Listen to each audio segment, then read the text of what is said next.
Hi, it's John. It's the 9th of February and hoping to cut a bit of firewood. Not actually raining at the moment, but it is threatening. See, I've got a lot of firewood about the garden and it'd be nice to get it tidied up. Oh, there's a raindrop just dropped on my viewfinder. Oh yes, one or two raindrops actually, but just tidy everything up. Well, the rain has well, it's been spitting, but not too bad.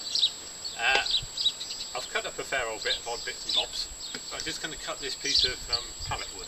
It's all more or less, well, it's very dry. It's not wet anymore. It's not, I mean, it's not. It's half season.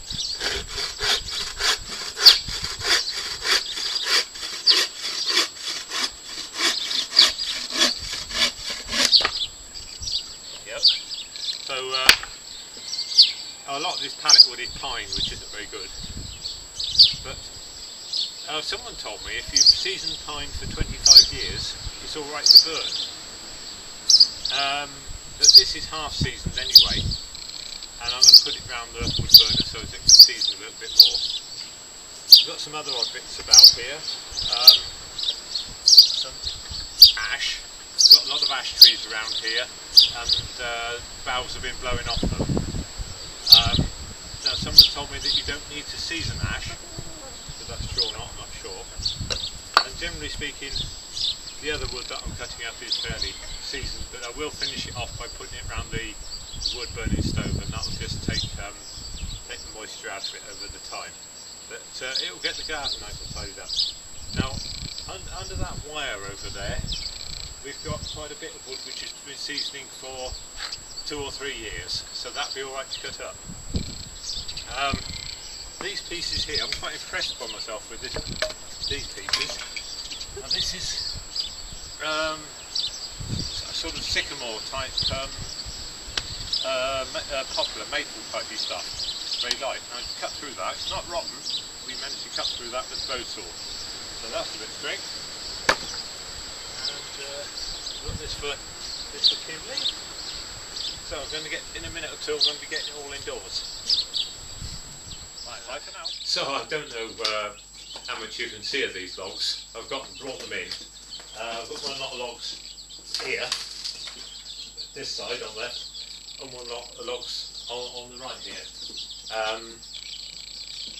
And they'll just dry out, take the, well, mainly just the rainwater. I mean, the sap, hopefully the sap has sort of seasoned out, because they've been outside for quite a while.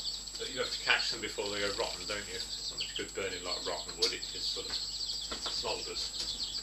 Let me show you around my wood burner again.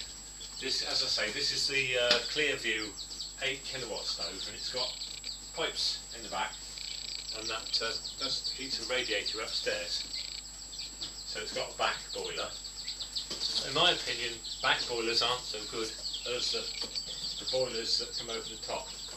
You can have, I can't remember what they're called, but you can have one over the top, and they really get the water hot.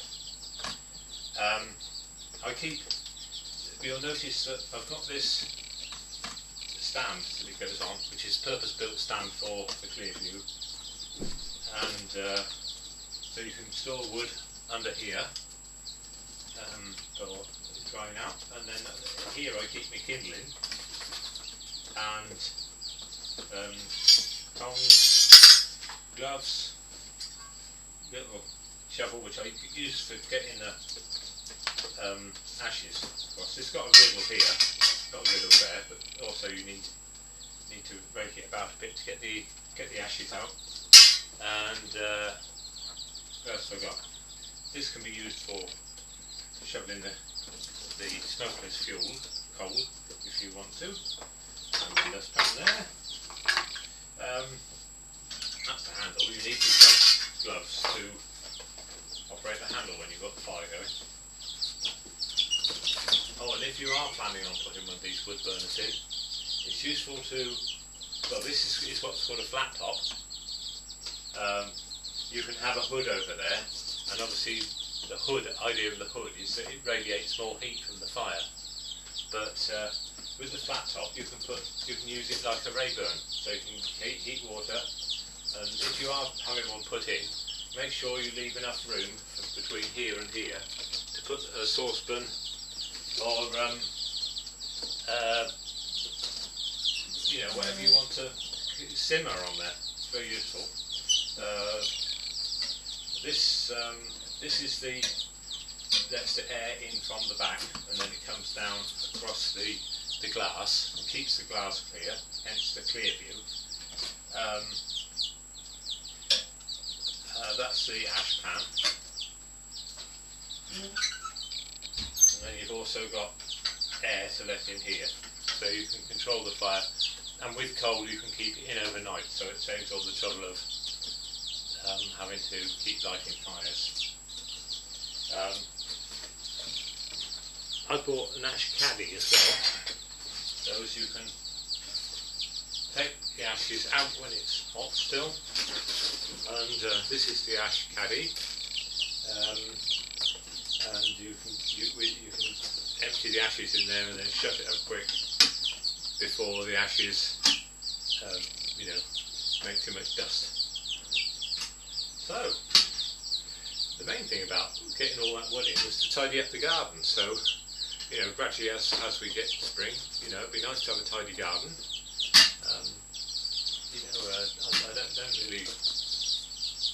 I think if you have everything untidy, it gives the opinion that you've got a lot of unfinished projects on the go, which of course I have, but it helps if you can get things tidy. Okay, thanks for watching.